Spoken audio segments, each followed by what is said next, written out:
হ্যাঁ, আমাদের দলের নাম ইসলাম, পরিচয় হলো মুসলমান। বলুন সুবহানাল্লাহ।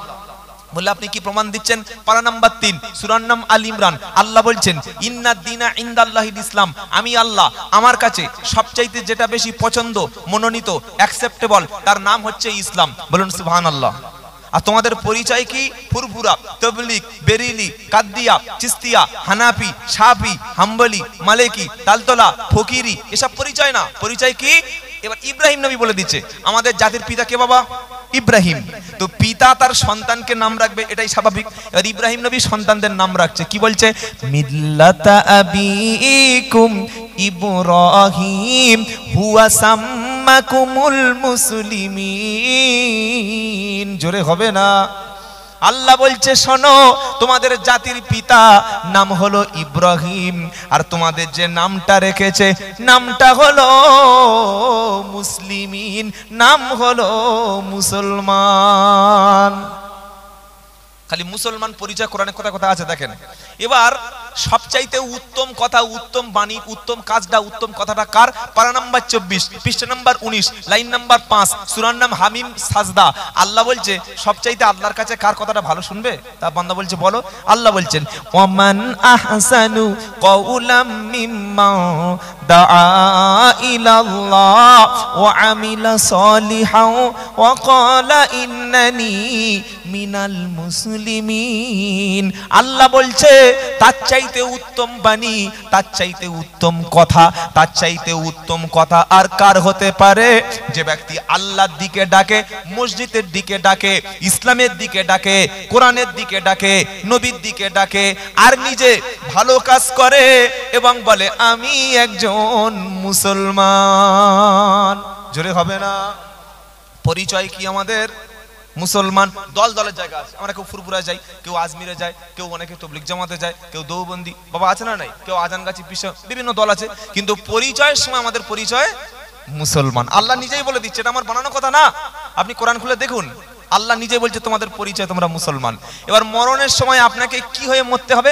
পারা নাম্বার 4 পৃষ্ঠা নাম্বার 2 লাইন নাম্বার 2 আয়াত নাম্বার 102। আল্লাহ বলছেন ইয়া আইয়ুহাল্লাযীনা আমানুত্তাকুল্লাহা হাক্কা তুকাতিহি ওয়া লা তামুতুন্না ইল্লা ওয়া আনতুম মুসলিমুন। হে বিশ্বাসী ঈমানওয়ালা, তোমরা আল্লাহকে ভয় করো, ভয় করার মতো ভয় করো, আর অতক্ষণ পর্যন্ত মরো না যতক্ষণ পর্যন্ত না পুরোপুরি মুসলমান তোমরা না হও।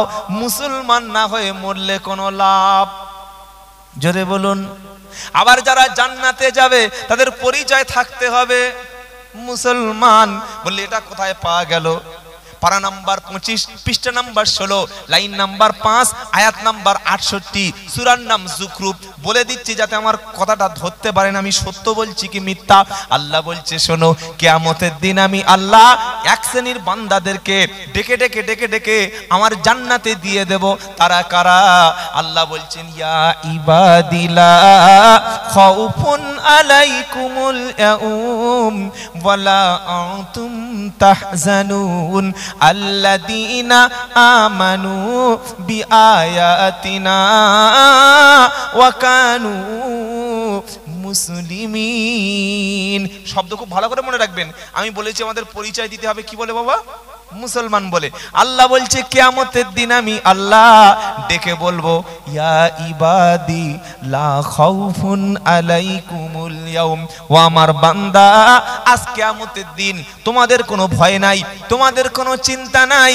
তো সবাই তো বলবে বান্দা। আল্লাহ বলবে বান্দা হওয়ার জন্য দুটো কোয়ালিটি, দুটো গুণাবলী, দুটো বৈশিষ্ট্য থাকতে হবে। কি কি? এক নম্বর হলো আল্লাযীনা আমানু বিআয়াতিনা, যারা আমার কোরআনের উপরে পরিপূর্ণ ঈমান এনেছিল। আর 2 নম্বর ওয়া কানু মুসলিমিন, যারা মুসলমান হয়ে কবরে এসেছিল।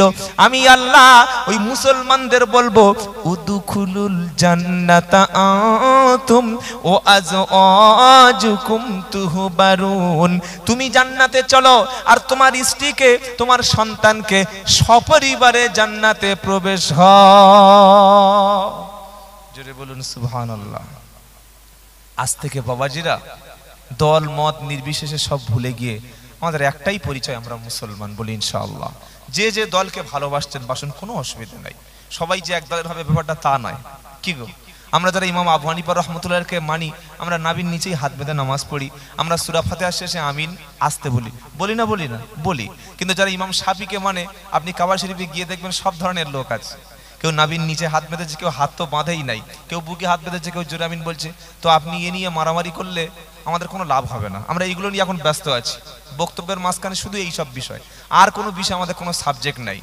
যখন আমি শোনাচ্ছিলাম ইহুদিরা এত বেশি সফল কেন, যদিও তারা অভিশপ্ত, তার একটাই কারণ হচ্ছে পৃথিবীতে যতগুলো ইহুদি আছে মাত্র 80 লাখ। এই যে ডোনাল্ড ট্রাম্প ক্ষমতায় আসলো পুনরায়, আগে ছিল আমাদের জো বাইডেন, কমলা হ্যারিস, সে বলল আমি এবার ক্ষমতায় আসছি। কিন্তু ইসরায়েল এই ক্ষমতাটাকে কাকে হাতে দেবে সেটা ইহুদিরাই ঠিক করে।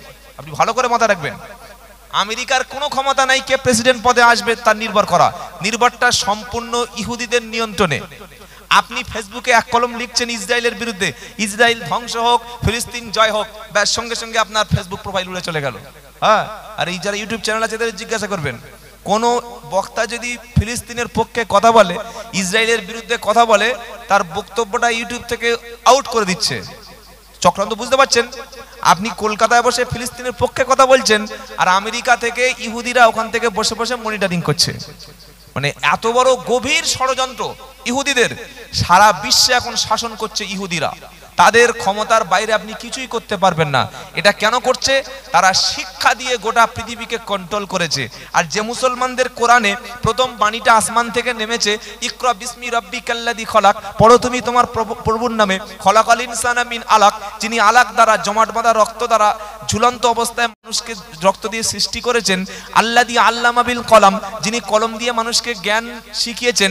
আল্লাযী আল্লামাল ইনসানা মা লাম ইয়ালাম, তিনি সেটাই শিক্ষা দিয়েছে যা মানুষ জানতো না। সেই শিক্ষা থেকে আমরা দূরে। সকলে বলুন আমরা উচ্চ শিক্ষা শিক্ষিত, বলুন ইনশাআল্লাহ, বলুন ইনশাআল্লাহ। শিক্ষার কিন্তু কোনো বয়স নাই বাবা, শিক্ষার কোনো বয়স নাই। যতদিন বেঁচে থাকবেন ততদিন পড়তে হবে। তাহলে আল্লাহ কি বলছেন? এই লুকমান হাকিমের যে ঘটনা শোনালাম, লুকমান ব্যক্তিটা এত জ্ঞানী কেন? একটা সাধারণ মানুষের কথা, সূরা লুকমানটা বার করি আজকে। সাধারণ মানুষের একটা কথা আল্লাহ কোরআনে দিয়ে দিয়েছে। এটা কি চারটিখানি ব্যাপার?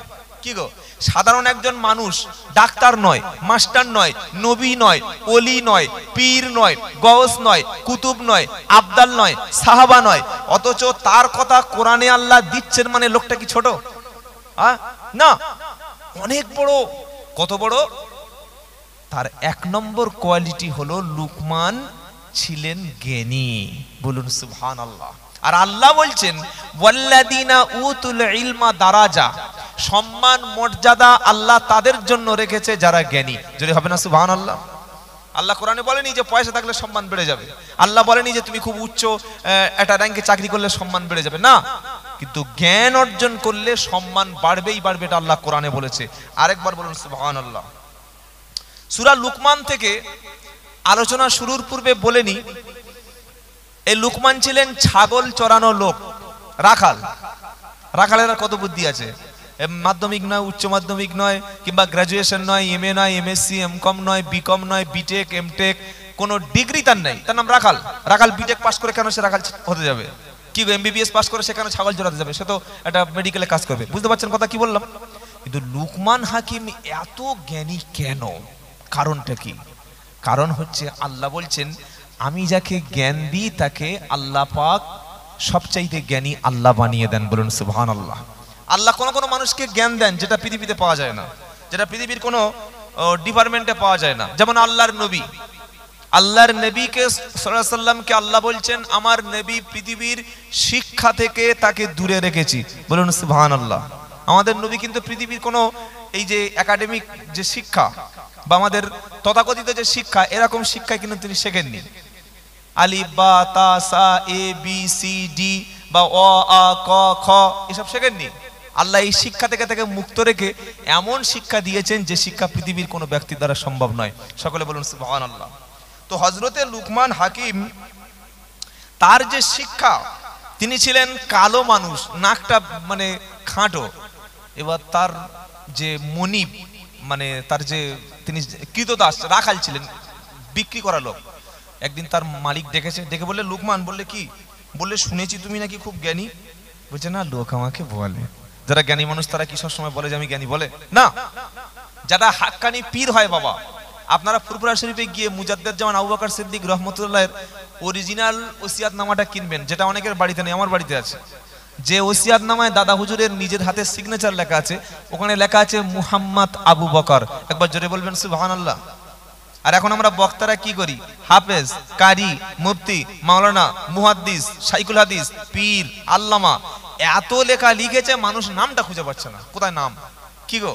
আর দাদা হুজুর রহমতুল্লাহ আলাইহি, যিনি মুজাদ্দেদ ছিলেন, সমাজ সংস্কারক ছিলেন, যিনি একজন বিশ্বমানের আলেম ছিলেন, একজন সুফি ছিলেন, একজন দিনের বড় রাহাবার ছিলেন, তিনি তার নাম সই করছেন মুহাম্মদ আবু বকর। যদি হবে না সুবহানাল্লাহ। আর আমরা আমাদের নামের আগে টাইটেল শুধু দিয়ে যাচ্ছি। তো লুকমানের হাকিমের মালিক বলছে, হ্যাঁ বাবা লুকমান, শুনেছি তুমি নাকি খুব বড় একজন জ্ঞানী। বলছে না, লোকে আমাকে বলে। কি গো? লোকে যারে বড় বলে সেই বড় হয়। আর জ্ঞানী ব্যক্তি কোনোদিন নিজেকে সমাজে অ্যাডভার্টাইজমেন্ট করে না, করে না। তো লুকমান হাকিম জিজ্ঞাসা করছে, তুমি নাকি সবচাইতে জ্ঞানী, তোমার নাকি জ্ঞান অনেক বেশি, আমি তোমাকে একটা ইমতিহান নেব, তোমাকে একটা পরীক্ষা করব। মালিক বলল, লুকমান একটা দুম্বা জবাই করো, দুম্বার মধ্য থেকে সবচাইতে উত্তম মাংস যেটা, সবচাইতে উৎকৃষ্ট গোশত যেটা, সেটা নিয়ে তুমি আমার সামনে চলে এসো। আচ্ছা, আপনারা এই ছাগলের মাংস খান বাবা? মটন খান না? খান। ছাগল খান তো? একটা ছাগল জবাই যদি আপনার, আচ্ছা আপনাদের প্রশ্ন করছি, বলুন তো, একটা ছাগল, একটা গরু, একটা দুম্বা বা একটা উট, এর মধ্যে সবচাইতে সুন্দর মাংস কোনটা বলুন? আপনারা মনে হয় মানে কি নন ভেজ টাইপের নাকি না ভেজ? কোনটা আপনারা? হ্যাঁ, ভেজ আবার নন ভেজ। তো আপনারা মাংস তো খান। একটা পশুর মধ্যে সবচাইতে সুন্দর মাংস কোন জায়গার বলুন? যদি খেয়ে থাকেন বলুন, না যদি না খান বলুন যে আমি খাইনি। হ্যাঁ, বিসমিল্লাহ। আপনারা কি বলছেন? হ্যাঁ, গর্দান সামনে রান, যে যেটা যার কাছে যেটা পছন্দ সেটাই বলেছে। কি গো, এটা আমাদের জ্ঞান। আমার একজন বললেন বিসমিল্লাহ, উনি বললেন গর্দান। আর আপনারা সবাই কি বলছেন যে মাংস, একটা ছাগল জবাই করে সবচাইতে ভালো টেস্টি মাংস কোনটা, সুন্দর কোনটা? আমাদের প্রশ্ন করলে আমরা বলবো রানের মালটা। কি গো, কেউ বলছে আমাদের এই ওই যে বললেন উনি গর্দানার সামনের অংশ, ওটাও বললেন। এবার যিনি বিশ্ববিখ্যাত জ্ঞানী, যার জ্ঞানের কথা আল্লাহ কোরআনে দিয়েছে, যার নামে একটা সূরা দিয়েছে, সে তো আর আমাদের মতো রকম বলবে না, শুধু ভেবে কথা বলবে। মালিক বলছে, লুকমান ছাগল জবাই করো, ছাগল জবাই করে সবচাইতে দামি মাংস যেটা, ওইটা নিয়ে এসো। চিন্তা পড়ে গেলেন যে কোনটা নিয়ে যাব। উনি কি করলেন, মানুষের শরীরে একটা মাংসপিণ্ড আছে যেটা নাভির 2 ইঞ্চি নিচে থাকে, নাভি না সরি, আমার এই বাম স্তনের 2 ইঞ্চি নিচে, ওই মাংসপিণ্ডের নাম হচ্ছে কলবুন। কি বললাম? কলবুন, যেটাকে বলা হয় দিল। উনি অনেকটাই বলে ফেলেছে বিসমিল্লাহ, দিল। দিল যাতে আমরা চিন্তা ভাবনা করি, এইটা যার সুস্থ, এইটা যার সবল, গোটা দেহ তার সুস্থ এবং সবল। এইটা যার নোংরা, এইটা যার খারাপ, গোটা দেহটা খারাপ। শুনছেন আপনারা? আর এই দিলের চিকিৎসার জন্য পৃথিবীতে কোনো nursing home, hospital, doctor, master কোন রকম কিচ্ছু নাই। একটাই চিকিৎসা আছে দিলের, বলবো? পারা নাম্বার 13, পৃষ্ঠা নাম্বার 12, লাইন নাম্বার 3, আয়াত নাম্বার 28, সূরার নাম রাদ। আল্লাহ বলছে, অন্তরের চিকিৎসার ওষুধ আমি কোরআনে দিয়ে দিয়েছি। তোমরা কোরআন পড়ো না, তা খুঁজবে কি করে? কি গো, কি চিকিৎসা? আল্লাযীনা আমানু ওয়া তাতমাইন্নু কুলুবুহুম বিযিকরিল্লাহ, আলা বিযিকরিল্লাহি তাতমাইন্নুল কুলুব। বলুন সুবহানাল্লাহ। এই যে কোরআন পড়লাম, এটা কোরআনের মতোই পড়তে হবে। অনেক বক্তা আছে বাবা, কিছু মনে করবেন না, 20,000 টাকার ভিজিট কোরআন পড়তে পারছে না, বড় অবাক লাগে। মক্তবের ছেলেরা সামনে বসে আছে, বক্তব্য করতে এসছে, কোরআন পড়ছে কিরকম জানেন? ইন্নাল্লাহা ওয়া মালাইকাতাহু يصلون على النبي يا أيها الذين آمنوا صلوا عليه وسلموا تسليما। আর যারা আমরা সাধারণ শ্রোতা আমরা মনে করছি হুজুরের তো ব্যাপক গলা, উফ কি মারাত্মক গলা, কিন্তু উনি যে বাঁশ দিয়ে গেল সেটা আপনারা ধরতে পারলেন না। কোরআনের মধ্যে কোন জায়গায় একালিপ টান আছে, কোন জায়গায় টান দিতে নাই, কোন জায়গায় আবার চারালিপ টান দিতে হয়, কোন জায়গায় থামতে হয়, কোন জায়গায় ছাড়তে হয়, কোন জায়গায় দাঁড়াতে হয়, কোন জায়গায় শব্দ বন্ধ হবে কিন্তু দম থাকবে। শুনছেন আপনারা? যেমন 30 পারায় কাল্লাবাল রানা, এখানে শব্দটা বন্ধ হয়ে গেল, মানে দম কিন্তু ছাড়ার উপায় নাই। শুনছেন আপনারা? আবার যেমন যদি আপনি পড়েন বিসমিল্লাহ, ওখানে একটু টান দিতে হয়, যেমন বিসমিল্লাহির রহমানির রহিম। এই বিসমিল্লাহর উপরে আল্লাহর উপরে একটা খাড়া জবর আছে।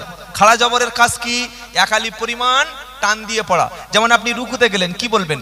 সুবহানা রাব্বিয়াল আযীম, মিনিমাম 3 বার, ম্যাক্সিমাম যত বেশি পড়তে পারেন।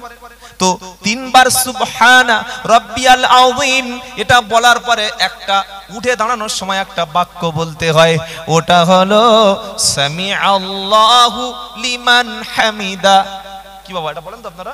সামিআল্লাহু লিমান হামিদা। এই যে সামিআল্লাহ, ওখানে আল্লাহ বলার সঙ্গে সঙ্গে মুখটা হবে গোল আর হবে এক আলিফ টান। এটা চায়ের দোকানে শিক্ষা পাওয়া যায় নাকি? মসজিদ ইমাম সাহেবের কাছে বসতে হয়। হ্যাঁ, তো বক্তা বক্তব্য করছে, কোরআন পড়তে পারছে না, 30,000 টাকা ভিজিট, গজল বলা বক্তা। আমিও গজল জানি, বললে পাগল হয়ে যাবেন, কিন্তু পাগল করার উদ্দেশ্য সমান নয়। আমাদের উদ্দেশ্য মানুষকে ইসলাহ করা। 30,000 টাকার গজল শিল্পী বক্তা এনে 2 ঘন্টা বক্তব্য করে গেল, মানুষ একটা জিনিস শিখতে পারলো না। খালি আমি আব্দুল্লাহ জুবায়ের 2টো জিনিস শিখিয়ে দিচ্ছি যে ভুলটার কারণে আপনার নামাজ নষ্ট হয়ে যায়। কি কি ভুল? এটা আজকে শিখে নেন। বক্তব্য কাজে লাগবে না লাগবে ওটা আমি বলতে পারবো না, কিন্তু এইটা সারা জীবন মনে থাকবে। আমরা যখন নিয়ত করি বাবা, কি বলে নিয়ত করি নামাজে? আল্লাহু আকবার। একটু বলুন কষ্ট করে বাবা আমার সাথে, চুপচাপ আছে, একটু সকলে বলুন না, আল্লাহু আকবার। এটা কেন বললাম? আল্লাহ শব্দটা এমন, জন্ম থেকে মৃত্যু সব জায়গায় আল্লাহর নাম আছে না নাই? খাওয়ার শুরুতে বলবেন বিসমিল্লাহ, ওখানে আছেন শব্দ আল্লাহ। সালাম ফিরানোর পরে আসসালামু আলাইকুম ওয়া রাহমাতুল্লাহ, ওখানে আছে আল্লাহ। বাথরুম থেকে বার হবেন আল্লাহুম্মা ইন্নী আউযু বিকা মিনাল খুবসি ওয়াল খাবাইস, ওখানে আছে আল্লাহ। খাওয়ার শেষেতে খাবার হয়ে গেল, খাবারটা খুব টেস্টি লাগলো, আপনি বলছেন ভাবির রান্না খুব সুন্দর, ভাবি তখন ফুলে কলা গান, আমি মারাত্মক রান্না। আর আমাদের ছেলেগুলো ভাবি পটানোর জন্য ভালো বিদ্যে শিখে রেখেছে। বন্ধুর বাড়িতে খেতে গিয়ে বলছে, ভাবি তোমার যা রান্না পুরো হাজি বিরিয়ানি, আরসালান বিরিয়ানি। বলে ঠিক আছে, তোমার দাদার সঙ্গে আরেকবার এসো। কি শুনছেন আপনারা? আল্লাহ বলছেন না, কোন খাবার যখন তোমার ভালো লেগেছে তুমি বলবে আলহামদুলিল্লাহিল্লাযী আত'আমানা ওয়া সাকানা ওয়া জাআলনা মিনাল মুসলিমিন। খাবার শেষে ওখানে শব্দ আছে আল্লাহ, আছে না নাই? হ্যাঁ, জানাজার নামাজে আল্লাহু আকবার, সালাম ফিরানোর সময় আসসালামু আলাইকুম ওয়া রাহমাতুল্লাহ, আসসালামু আলাইকুম ওয়া রাহমাতুল্লাহ। আল্লাহ এমন শব্দ জন্ম থেকে মৃত্যু পর্যন্ত মুসলমানের প্রত্যেক কথার মধ্যে থাকে আল্লাহ। জোরে বলুন। যেমন সালাম দেবেন আসসালামু আলাইকুম ওয়া রাহমাতুল্লাহ। আচ্ছা, আমার কথা বুঝতে পারছেন বাবা? হ্যাঁ, এই যে তুল্লা শব্দ এর মধ্যে আছে আল্লাহ। এবার নামাজ পড়ছেন, কি বলে? আল্লাহু আকবার। কোন মুসলমান যদি বলে আল্লাহু আকবার, তার মানে উত্তর ব্যাখ্যা অর্থ কেমন হলো? কেউ যদি আল্লাহু আকবার না বলে, বলে আল্লাহু আকবার, তার মানে উত্তর বা এর অর্থ হলো যে আল্লাহ সত্যি তুমি কি বড়? আচ্ছা, কেউ যদি আল্লাহকে প্রশ্ন করে আল্লাহ বড়, ওর ঈমানটা থাকবে? ঈমান হয়ে যাবে। নামাজ তো গেল, ঈমানও চলে গেল। তার মানে আল্লাহু আকবার বলার সময় আল্লাহ এটা বলা যাবে, সকলে বলুন না। কি বলতে হবে? আল্লাহু আকবার। আবার অনেকে সেজদায় যাচ্ছে, সেজদায় যেতে গেলে একটু বারটা টেনে বলতে হয়। কি বলছে? আল্লাহু আকবার। ব্যাস, গেল পুরো চলে গেল। 40 বছর নামাজ পড়ছে, 8 টান মেরে এসেছে আর 12 টান মেরে বার হয়ে গেছে। আল্লাহ বলল ওখানেই তোমার নামাজটা গোল্লায় চলে গেল, নামাজটা 0 রেজাল্ট 0 বলে আল্লাহ জোহর আসর মাগরিব এশা ফজর সওয়াবগুলো কই? আল্লাহ বলছে 0 বলে কি করে 0 হলো? বলে তুমি তো শুরুতেই আল্লাহটা ভুল বলতে বলেছো। হ্যাঁ, আল্লাহ শব্দ আ বললে নামাজ নষ্ট হয়, জোরে টান দিলে, আবার বার বললে নামাজ নষ্ট হয়। এজন্য আমরা যারা বক্তা, আমরা যারা বক্তব্য করি, আমাদের কোরআন তেলাওয়াতের সময় একটু খেয়াল রাখতে হবে। উল্টো পাল্টা তেলাওয়াত করলে অর্থ পাল্টে যাবে। আমরা সুরটা গজলের সময় মিলিয়ে দিই, কিন্তু কোরআনের সময় সুরটার চেষ্টা করি যে কি লেখা আছে, লেখা আছে কোরআনে এক, বলে দিলাম আর এক। চলুন সূরা লুকমান। তো তার মালিক জিজ্ঞাসা করছে তুমি এত জ্ঞানী কি করে? একটা দুম্বা জবাই করে ভালো মাংসটা নিয়ে চলে এসে ও বেছে বেছে ওই দিল, মানে যেটা হৃৎপিণ্ড বা ওই কলবুন, ওইটা কেটে নিয়ে প্লেটে করে বলে এনো। বলে কি হলো? বলে হ্যাঁ, এই মাংসটা সবচাইতে ভালো। লুকমান হাকিম বলল। তার কিছুদিন পরে ওনার মালিক বলছে আচ্ছা, একটা জুম্বা বা একটা ছাগল বা একটা বকরি জবাই করে সবচাইতে নিকৃষ্ট, যেটা পচা খারাপ বাজে, ওই মাংসটা নিয়ে এসো। উনি আবার কি করলেন? ওই দুম্বার দিলটুকু কেটে এনে আর একটা প্লেটে করে সামনে দিয়ে দিল। তো তার মালিক বলছে কি হলো? তুমি কিছুদিন আগে ওই দুম্বার দিল আনলে কেটে, মানে কলবুনটা, কল্ব যেটা ওই হৃৎপিণ্ড যেটা, ওইটা আনলে, সব থেকে ভালো মাংস আনতে বললাম। আবার কিছুদিন গেল, বললাম খারাপটা আনো, খারাপটা যা ভালোটা তাই। কি হলো? তোমার তো খারাপ মালটা মানে পিছনের পচা মাংস আনার দরকার ছিল, বা পায়খানার জায়গাটা ওটা। হ্যাঁ, তুমি ভালো মাংস আনতে বললাম, দিল নিয়ে চলে আসলে, আর খারাপ মাংস আনতে বললাম, দিল নিয়ে চলে আসলো। এর মানে সিগনিফিকেন্সটা কি? ব্যাখ্যাটা কি? কি ব্যাখ্যা, রিজন কি? লুকমান উত্তর দিচ্ছে, শোনেন কি বলছে। লুকমান হাকিম বললেন মালিক, এটা এমন একটা মাংস হৃৎপিণ্ড, এটা এমন একটা মাংস দিল, এটা এমন একটা মাংস কলবুন, এটা যদি ভালো থাকে মানব শরীরটা ভালো থাকবে, আর এটা যদি নষ্ট হয় গোটা দেহ নষ্ট হয়ে যাবে। কারণ অন্তর যদি ভালো থাকে, অন্তর যদি হিংসা মুক্ত থাকে, অন্তর যদি রিয়া মুক্ত থাকে, অন্তর যদি পরিশুদ্ধ থাকে, ওই ব্যক্তির আমলগুলো আমার আল্লাহ কবুল করে নেবেন। জোরে হবে না? অন্তরটা খারাপ, অন্তরে হিংসার রোগ আছে, বিদ্বেষ রোগ আছে, লোক দেখানো ইবাদত করে, হাজার হাজার হজ করবে, যাকাত দেবে, কুরবানি করবে, তার কোনো আমল কবুল হবে না। তাই আমার আল্লাহ বলছে জান্নাতে নিয়ে যাওয়ার জন্য দূষিত অন্তর, নোংরা অন্তর, এগুলো একটাও জান্নাতি হবে না। ইয়াউমা লা ইয়ানফাউ মালু ওয়ালা বানুন ইল্লা মান আতাল্লাহা বিকলবিন সালিম। 19 পারা আল্লাহ পাক বলছে তোমাদের সন্তান এবং সম্পত্তি এইগুলো কখনো আল্লাহর কাছে কিয়ামতের দিন কাজে লাগবে না। তাহলে কি কাজে লাগবে? ইল্লা মান আতাল্লাহা বিকলবিন সালিম, বিশুদ্ধ যার অন্তর থাকবে, বিশুদ্ধ অন্তরের ব্যক্তিটা আল্লাহর জান্নাতের কাছাকাছি থেকে যাবে। আমাদের অন্তরে বিভিন্ন রোগ আছে। হিংসা একটা রোগ, লোক দেখানো আমল একটা রোগ, কি গো আছে না নাই? গীবত করা এটা একটা অন্তরের রোগ, মদ খাওয়া অন্তরের রোগ, কাউকে গালি দেওয়া অন্তরের রোগ, কারো মিথ্যা বদনাম করা অন্তরের রোগ। এই অন্তরের রোগের চিকিৎসার নাম হলো আল কুরআন। বলুন সুবহানাল্লাহ। অন্তরের চিকিৎসা হয় কি শব্দের দ্বারা? আল্লাহর জিকিরের দ্বারা। সেটা আমি বলে দিয়েছি, আল্লাযীনা আমানু ওয়া তাতমাইন্নু কুলুবুহুম বিযিকরিল্লাহ। জেনে রাখো যারা ঈমানদার তারা অন্তরে শান্তি পায় আল্লাহর স্মরণে। জোরে হবে না? ঈমানদারের অন্তরে শান্তি আসে কিসে বাবা? আল্লাহর জিকিরে, আল্লাহর স্মরণে। আল্লাহর স্মরণ থেকে যদি কারোর দিলটা শূন্য হয়ে যায়, ইমানদারের অন্তরে শান্তি নাই। আলা বিযিকিরিল্লাহি তাতমাইন্নুল কুলুব। আল্লাহ বলছে শোনো, জেনে রাখো, অন্তরে শান্তি দিতে পারে, অন্তরের প্রশান্তি লাভ হবে শুধুমাত্র আল্লাহর স্মরণে। জোরে হবে না?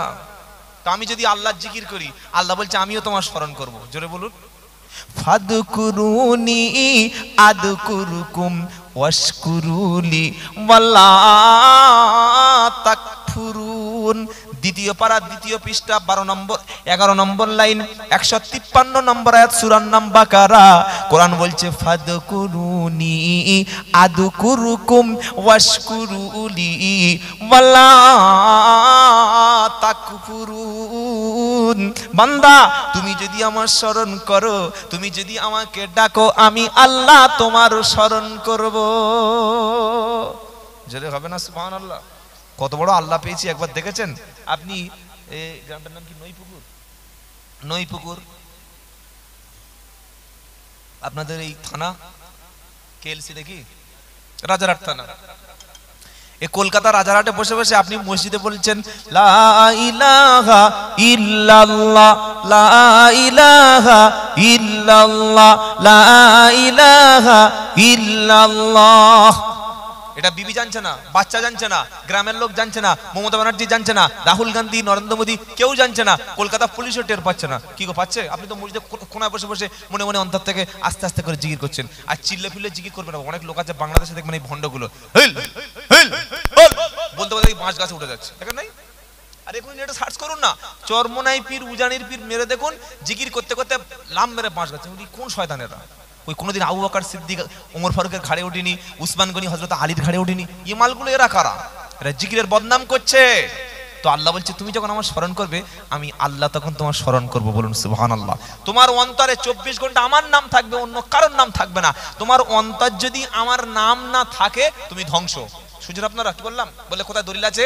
ইয়া আইয়ুহাল্লাযীনা আমানু লা তুলহিকুম আমওয়ালুকুম ওয়ালা আউলাদুকুম আন যিকিরিল্লাহ ওয়া মান ইয়াফআল যালিকা ফাউলাইকা হুমুল খাসিরুন। 28 নম্বর পারা, 17 নম্বর পৃষ্ঠা, 10 নম্বর লাইনে, 9 নম্বর আয়াত, সূরার নাম মুনাফিকুন। আল্লাহ বলছেন ইয়া আইয়ুহাল্লাযীনা আমানু, ও বিশ্বাসী মানওয়ালা, লা তুলহিকুম আমওয়ালুকুম ওয়ালা আউলাদুকুম আন যিকিরিল্লাহ। আমার স্মরণ থেকে তোমাদের মাল এবং তোমাদের সন্তান যেন কখনো আমার স্মরণ থেকে গাফেল না করে। আল্লাহ ধরে ধরে বলছে। বেশিরভাগ মানুষ নামাজ থেকে, কোরআন থেকে, দরুদ থেকে, জিকির থেকে, আল্লাহর স্মরণ থেকে দূরে সরে যায় দুটো কারণে। এক, মাল ইনকাম করতে গিয়ে, আর একটা সন্তানের মহব্বতে। কি শুনছেন আপনারা? হ্যাঁ, নামাজ কাজা করে কেন? দোকানে কাজ আছে তাই, ব্যবসা আছে তাই, চাকরি আছে তাই, বাড়িতে নেই তাই, এজন্য নামাজ লোক কাজা করে। কোরআন পড়ে না কেন? পড়ার সময় পায় না কেন? সংসারের চাপে পড়ে, সন্তানদের মায়ে পড়ে। প্রচুর মা আছে বিয়ের আগে 2 খতম 3 খতম প্রতি মাসে পড়তো, আর বিয়ে করার পরে 3 বছর পরে বললাম শ্বশুর মারা গেছে, তো সকলে বলছে তো শ্বশুর তো মারা গেছে, তো শ্বশুরের জন্য একটু কান্নাকাটি করে, একটু হাত তুলে দোয়াটাও কর। তো কোরআন একটু পর দেখে সূরা ইয়াসিনটা, সূরা ইয়াসিন খুঁজে পাচ্ছে না, তো ধরিয়ে দিয়েছে সেই ইয়াসিন বলে, আর দেখি উপর দিকে তাকিয়ে আছে, সিলিং এর দিকে, ফল সিলিং এর দিকে। কি রে ইয়াসিন বলে পড়তে পারছি না? বললে বাবা 3 বছর পড়ি নাই, কোরআন ভুলে গেছে। শুনছেন আপনারা? প্রচুর মানুষ কোরআন ভুলে যায়। কি বলছেন আপনারা? তো আল্লাহ বলছে আমার জিকির থেকে তোমাদের সন্তান আর তোমাদের সম্পদ যেন আমার স্মরণ থেকে তোমাদের গাফেল না করে দেয়। যদি করে, ওয়া মাইয়াফআল যালিকা ফাউলাইকা হুমুল খাসিরুন। যদি তোমাদের সন্তান আর তোমাদের মাল কামাতে গিয়ে, অর্থ উপার্জন করতে গিয়ে আমার স্মরণ থেকে, আমার জিকির থেকে তোমরা যদি গাফেল হয়ে যাও, তাহলে ধ্বংস তোমার অনিবার্য, কেউ বাঁচাতে পারবে না। তাই স্মরণে স্বপনে জিকির করব কার? জোরে বলেন। হাঁটতে গেলে আল্লাহ, বসতে গেলে আল্লাহ, উঠতে গেলে আল্লাহ, শুতে গেলে আল্লাহ। সুবহানাল্লাহ, বলুন সুবহানাল্লাহ। আমাদের আল্লাহ ছাড়া কি আছে বলুন না বাবা, কেউ আছে নাকি? আরে বলছেন না কেন? আল্লাহ বলছে আলাইসাল্লাহু বিকা। কখনো পাঠায় হাক্কানি ওলামা, কখনো পাঠায় একজন পীর সাহেব, কখনো পাঠায় একজন মুফতি সাহেব, কখনো পাঠায় একজন হাক্কানি ওলামা। এইভাবে আলেম ওলামাদের কাজ হলো সমাজে সংস্কারমূলক কাজগুলো করে দেওয়া। আল্লাহ পাক তাই শোনাচ্ছে, তোমরা নবীর উম্মত শ্রেষ্ঠ হয়েছে এই কারণে তোমাদেরকে আমি আল্লাহ ছাঁটাই বাছাই করেছি, মানুষের কল্যাণে তোমরা কাজ করবে। বলুন না সুবহানাল্লাহ। আল্লাহ আমাদের ইচ্ছা করলে ঈসা নবীর উম্মত করতে পারতেন, মুসা নবীর উম্মত করতে পারতেন, নূহ নবীর উম্মত তিনি করতে পারতেন, দাউদ নবীর উম্মত করতে পারতেন। ভাগ্য ভালো, কপাল ভালো, আমরা নবী মুহাম্মদ মুস্তাফা সাল্লাল্লাহু আলাইহি সাল্লামের উম্মত হয়েছি। হওয়ার একটাই কারণ হলো যে আল্লাহ আমাদেরকে বেছে পাঠিয়েছে, আর পাঠিয়েছে এই কারণে সমস্ত মানবতার জন্য কাজ করা। ক্লাসের মধ্যে মনিটর হয় না বাবা? ক্লাসে মনিটর কাদের করে? যারা ভালো ছাত্র না খারাপ ছাত্র? আরে বলছেন না কেন? হ্যাঁ, A1 কোয়ালিটির ছাত্র, প্রতিদিন ক্লাসে যার অ্যাটেন্ডেন্স আছে, যার নাম্বার ভালো, পড়া করতে পারে, তাকে মনিটর বানায়। তো কোটি কোটি উম্মতের মধ্যে আল্লাহ উম্মতে মুহাম্মাদিকে সমস্ত উম্মতের মনিটর বানিয়ে দিয়েছেন। বলুন সুবহানাল্লাহ। আমরা শ্রেষ্ঠ, আমরাই শ্রেষ্ঠ। কেন শ্রেষ্ঠ? দুটো কাজের জন্য। বলুন সুবহানাল্লাহ। কটা কাজ বাবা? কটা কাজ বলেন? বলেন দুটি কাজ। কি কি? তা'আমুরুনা বিল, আল্লাহ বলছেন, আমার কথা না, তা'আমুরুনা বিল মা'রুফি ওয়া তানহাউনা আনিল মুনকার। আবার বলছি, তা'আমুরুনা বিল মা'রুফি ওয়া তানহাউনা আনিল মুনকার। প্রথম তোমরা এই জন্য শ্রেষ্ঠ, ভালো কাজের আদেশ করবে, আর দ্বিতীয় এই জন্য শ্রেষ্ঠ, অন্যায় থেকে মানুষদেরকে তোমরা ফিরাবে। জোরে বলুন সুবহানাল্লাহ। যে মানুষটা সৎ কাজের আদেশ করে, অন্যায় থেকে মানুষদেরকে ফেরায়, এই মানুষটা হলো জান্নাতি সফল ব্যক্তি। বলে দলিল কি আছে? জান্নাতি প্রমাণ আছে। এবার যে আয়াতটা বললাম সূরা আল ইমরানের 110 নম্বর আয়াত। আর ভালো কাজের আদেশ, খারাপ কাজের নিষেধ, এই কাজটা যে ব্যক্তি করবে, যে সমাজ করবে, যে সোসাইটি করবে, যে দেশ করবে, যে রাষ্ট্র করবে, সেই ব্যক্তিদের আল্লাহ বলছেন তারা সফল, তারা জান্নাতি। বলুন সুবহানাল্লাহ। সেটা আছে কোথায়? সূরা আল ইমরান 4 পারা 2 পৃষ্ঠা 6 নম্বর লাইন 105 নম্বর আয়াত। আল্লাহ কি বলছেন? বাল তাকুম মিনকুম উম্মাতুন ইয়াদউনা ইলাল খায়র ইয়ামুরুনা বিল মা'রুফি ওয়া ইয়ানহাউনা আনিল মুনকার ওয়া উলাইকা হুমুল মুফলিহুন। জোরে হবে না সুবহানাল্লাহ। আল্লাহ যেন আমাদের বোঝার তৌফিক দান করেন। বলুন আমিন। সবসময় কথা বোঝার চেষ্টা করবেন। আল্লাহ কি বলছেন? বাল তাকুম মিনকুম উম্মাতুন ইয়াদউনা ইলাল খায়র ইয়ামুরুনা বিল মা'রুফি ওয়া ইয়ানহাউনা আনিল মুনকার ওয়া উলাইকা হুমুল মুফলিহুন। জোরে হবে না? নারাই তাকবীর, নারাই তাকবীর। ওয়াল তাকুম মিনকুম উম্মাতুন ইয়াদউনা ইলাল খায়র। আল্লাহ বলছেন শোনো, তোমাদের মধ্যে একটা দল অবশ্যই থাকবে, একটা সোসাইটি, একটা সমাজ, কিছু মানুষ এমন থাকবে যারা মানুষকে আল্লাহর দিকে, কল্যাণের দিকে আহ্বান করবে। জোরে বলুন। তারা কারা? হয় আলেম সম্প্রদায়, জ্ঞানী সম্প্রদায়, শিক্ষিত সম্প্রদায়। যারা একটা দল থাকবে যারা মানুষদেরকে কল্যাণের দিকে ডাকবে, ভালো কাজের দিকে থাকবে, ভালো কাজের দিকে মানুষকে ডাকবে। মসজিদে ডাকে মদ খেতে, নাউজুবিল্লাহ। কি বলছেন? মসজিদে মদ খেতে ডাকে? বলেন না, হাইয়া আলাস সালাহ, হাইয়া আলাস সালাহ, হাইয়া আলাস সালাহ। এসো নামাজের দিকে, এসো কল্যাণের দিকে। সাধারণ ব্যক্তি বলছে মসজিদে গেলে কি লাভ হবে? মুয়াজ্জিন সাথে সাথে বলল হাইয়া আলাল ফালাহ, এসো মঙ্গলের দিকে, এসো কল্যাণের দিকে। জীবন যদি পাল্টাতে চাও, আখেরাতে আযাব থেকে যদি বাঁচতে চাও, তুমি যদি নবীর সাথে জান্নাতি হতে চাও, ফজর থেকে এশা দিনে 5 বার আল্লাহর ঘরে হাজিরা দাও, নবীর সাথে তুমি জান্নাতি হবে। বললে হুজুর নামাজ পড়লে জান্নাতি, এটা কোন মুফতি সাহেব বলেছে? তো কোরআন বলছে, তুমি কোরআন খুলে জেনে নাও। আল্লাযীনা হুম আলা সালাতিহিম ইউহাফিজুন উলাইকা হুমুল ওয়ারিসুন আল্লাযীনা ইয়ারিসুনাল ফিরদাউসা হুম ফিহা খালিদুন। 18 নম্বর পারা, 1 নম্বর পৃষ্ঠা, 9 নম্বর লাইন, সূরা নামাল মুমিনুন।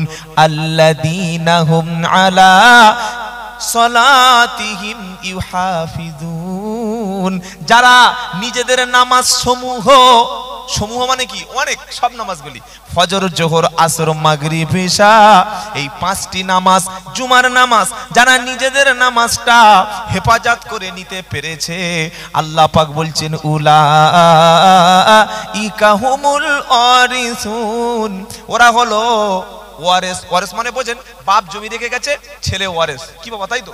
বাপের জমি, টাকা, সম্পত্তি আমরা ওয়ারেস সম্পত্তিতে পাই। হ্যাঁ, তো আল্লাহ বলছে ওরা জান্নাতুল ফিরদাউসের ওয়ারিস। কারা? যারা নামাজের হেফাজত করেছে। বলুন না সুবহানাল্লাহ। বাবাজিরা, আল্লাহওয়ালা ভাইরা, আল্লাহ বলছেন তোমরা হচ্ছে উত্তম, তোমাদের কাজ 2টি, আর তোমরা, আল্লাহ তোমাদের বেছে বেছে বার করেছে 2টি কাজ, সৎ কাজের আদেশ করবে, অসৎ কাজের নিষেধ করবে। এইবার সৎ কাজের আদেশ যখন করবেন, আপনার কোনো শত্রু থাকবে না। খুব ভালো করে শুনবেন। আপনি যদি বলেন চলো নামাজ পড়ি, চলো দাড়ি রাখো, চলো রোজা করো, চলো কলেমা পড়ো, চলো সুন্নাত আদায় করো, একটাও শত্রু থাকবে না। শত্রু কখন হবে জানেন? যখন আপনি অন্যায় কাজ থেকে মানুষকে নিষেধ করবেন, সেই সময় শত্রু তৈরি হবে। কি বাবা, তার আগে হবে না। কেউ যদি সারা জীবন বক্তব্য করে নামাজ পড়ো, দাড়ি রাখো, কোরআন পড়ো, রোজা করো, হজ করো, যাকাত দাও, একটাও শত্রু কিন্তু হওয়ার কথা না। হবে না। যখন বলবে সুদ খেও না, মদ খেও না, হত্যা করো না, ওজনে কম দিও না, চুরি করো না, গীবত করো না, অন্যায়ভাবে জমি দখল করো না, রাজনীতি করতে গিয়ে মানুষের ক্ষতি করো না, তারপরের দিন ওর বিরুদ্ধে নোটিশ আসবে না, আসবে না। কি বলছেন আপনারা? হ্যাঁ, আমি ইমাম সাহেবদের বলি, ভাই আপনারা যদি চাকরি সারা জীবন মসজিদে টিকিয়ে রাখতে চান, সুদখোরের বিরুদ্ধে আর লটারি করার বিরুদ্ধে জীবনে বক্তব্য করবেন না, সারা জীবন চাকরি থেকে যাবে। কি বুঝতে পারলাম না কি বললাম? হ্যাঁ, সুদখোরের বিরুদ্ধে, লটারিখোরের বিরুদ্ধে, বেনামাজির বিরুদ্ধে, মাতালদের বিরুদ্ধে, জেনাখোরদের বিরুদ্ধে, অ্যান্টি সোশ্যাল পার্সন যারা, তাদের বিরুদ্ধে জুমার দিন কোনো বক্তব্য করা যাবে না। ওই ইমাম একদম সারা জীবন থাকবে। কি গো? হ্যাঁ। আর ইমাম যদি জুমার দিন সুদের বিরুদ্ধে, মদের বিরুদ্ধে, বেনামাজের বিরুদ্ধে একটু বলে দেয়, ওই জোহরের নামাজের পর একটা মিটিং হবে, বলে ইমাম সাহেবটা কিন্তু একটু পাল্টে দিতে হবে। পাল্টানো উচিত ছিল কমিটির, পাল্টানো উচিত ছিল জালিম কমিটির, পাল্টে দিচ্ছি কাকে? ইমামকে। কমিটি পাল্টানো খুব কঠিন, হ্যাঁ, কিন্তু ইমাম পাল্টানো সহজ। খালি মিটিং থেকে বলে দিলে হুজুর আপনারা আমার পিছনে আর নামাজ পড়তে চাইছি না, ব্যাস তলবিদাল পাকুটো। কি গো, এটা ইমাম পাল্টানো। মসজিদে কমিটি পাল্টায় খুব কম, কিন্তু ইমাম পাল্টায় খুব বেশি। তার কারণ যে ইমাম সত্য বলে, হক বলে, মদের বিরুদ্ধে, সুদের বিরুদ্ধে, জেনার বিরুদ্ধে, বেনামাজির বিরুদ্ধে, তখন মাতাল মদকে বলছে ইমামের পিছনে নয় হবে না, মাতাল ফতোয়া দিচ্ছে। কি গো, যে সূরা ফাতিহা জানে না সে বলছে ইমাম সাহেব পাল্টে দাও, না তো আমি চাঁদা দেব না। শুনছেন আপনারা? এটা বড্ড কঠিন কাজ। তো আল্লাহ বলছেন তুমি সৎ কাজের আদেশ করলে তোমার কিন্তু শত্রু হওয়ার কথা না। যখন তুমি অন্যায় কাজ থেকে সমাজকে ফেরাবে, যখন জালিমের বিরুদ্ধে কথা বলবো, অন্যায়ের বিরুদ্ধে কথা বলবে, মুরিদও কমে যাবে, জলসার দাওয়াতও কমে যাবে, আর ইমামতিটাও চলে যাবে। বললে আপনি দলিল দিন। হ্যাঁ, পারা নাম্বার 21, সূরার নাম লুকমান। হযরতে লুকমান হাকিম একজন জ্ঞানী ছিলেন। তিনি ছাগল চড়াতেন, দুম্বা চড়াতেন। দেখতে ছিল কালো, খাঁটো, তার ভাষা ভালো, মানে মুখের খুব দেখতে ভালো ছিল না, কিন্তু একটা একটা কথার দাম 1 কোটি টাকার চাইতে বেশি। এত দামি কথা তিনি বলতেন। আল্লাহ একজন সাধারণ ব্যক্তির কথাটা কোরআনের মধ্যে লিখে দিয়েছেন। বলুন সুবহানাল্লাহ। এটা ছেলে খেলা নয়।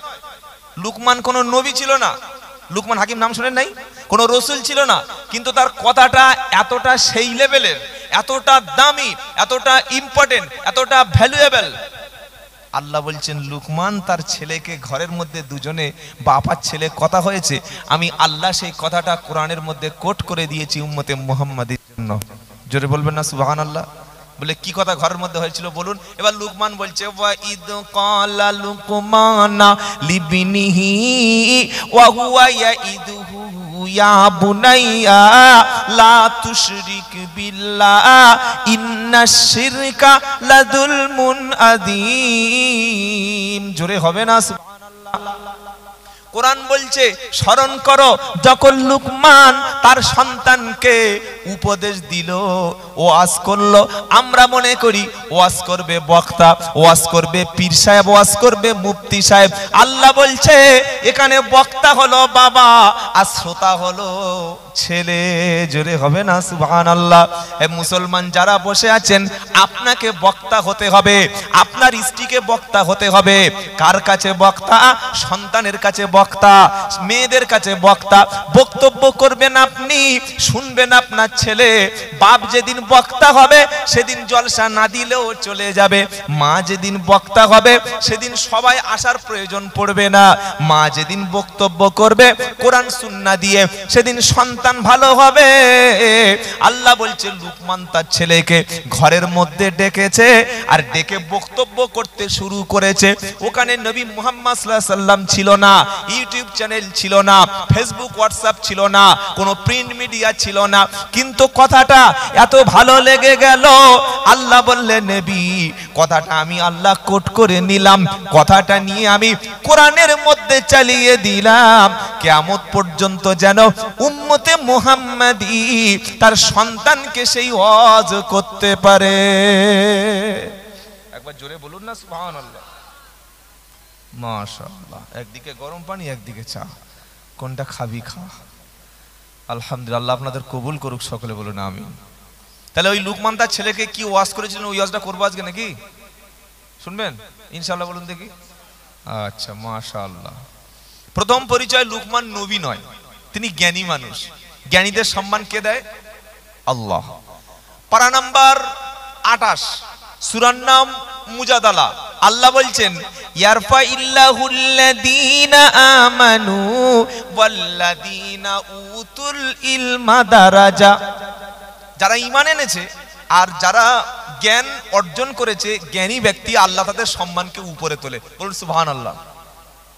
পয়সায় সম্মান কিন্তু উপরে তোলে না। পয়সায় কিছু ব্যক্তির কাছে সম্মান উপরে ওঠে। কি শুনছেন আপনারা?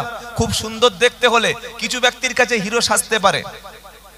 যে জিনিসটা পৃথিবীর সবচাইতে উপরে আপনাকে নিয়ে যাবে, যার সম্মানটা কোনোদিন ছোট হবে না, ওই জিনিসটার নাম পয়সা না, ওই জিনিসটার নাম হলো জ্ঞান, ইলিম, এডুকেশন, শিক্ষা, ডিগ্রি। আজকের মুসলমানরা এত নিচে অধঃপতনে কেন নেমেছে? শিক্ষা ছেড়েছে বলে। শিক্ষা নিয়ে কোনো আমাদের বাস্তবায়ন নাই, শিক্ষা নিয়ে আলোচনা নাই। শুনছেন আপনারা? অশিক্ষাকে আমরা শিক্ষা মনে করেছি, আর সন্তানকে লেখাপড়া শেখানোটাকে আমরা মনে করেছি করলে হয় না করলে হয়, এটা আমরা মনে করেছি। কিন্তু যারা ইহুদির বাচ্চা, আপনি যদি ইউরোপে যান, ইসরায়েলে যান, এই দেশগুলিতে যেখানে ইহুদি কলোনি আছে, ইহুদি একটা একটা ওই বস্তি আছে, ইহুদি বড় বড় এরকম একটা একটা জায়গা আছে, ইহুদিদের প্রত্যেকটা সন্তান সুশিক্ষায় শিক্ষিত। একটা ইহুদির বাচ্চা দেখাতে পারবেন না, মূর্খ। আর আমরা মুসলমানেরা হজে যাচ্ছি, পাসপোর্ট অফিসার বলছে আপনার পাসপোর্ট কমপ্লিট, ভেরিফিকেশন হয়ে গেছে, জাস্ট একটা সিগনেচার করুন। বলছে স্যার আমি সই করতে পারি না। লজ্জা।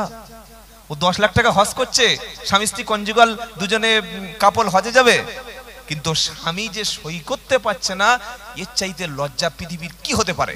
পয়সা প্রচুর, পড়াশোনা করে না। মসজিদে 13 বছর মসজিদের সেক্রেটারি। একদিন ইমাম চলে গেছে মাগরিবের সময়, পাড়া ছেলেরা বলছে দাদা আজকে তো আমাদের ইমাম সাহেব হঠাৎ চলে গেল, ওনার মেয়ের খুব শরীর খারাপ, হ্যাঁ ভাই একটু নামাজটা পড়ান। সেক্রেটারি সাহেব বলছে বাবা আমি নামাজ পড়াতে পারি, কিন্তু আমার একটু শরীরটা কেমন, পাটা একটু দুলছে, প্রেশার হাই হয়ে গেছে। মানে ও জানে যে আমি সূরা পড়তে গেলে আমার কাঁপ শুরু হয়ে যাবে, প্রেশার হাই হয়ে গেছে। কত বললে? 280 চলছে। কি বললেন? শিক্ষার অভাব, এটা মাথায় রেখে দেবেন। এই মুসলিম জাতি ততদিন উপরে উঠবে না যতদিন এরা হাতে বই, কম্পিউটার, শিক্ষা, জ্ঞান ও বিজ্ঞান নিয়ে চর্চা করবে না। আজকে জলসাগুলিতে কি হয়, অমুক বক্তা কাফের, অমুক বক্তা মুনাফিক, অমুক বক্তা আসলে ওর সঙ্গে বক্তব্য করব না, অমুক বক্তা আমার দলের না। আরে ভাই তোর আবার দল কি রে?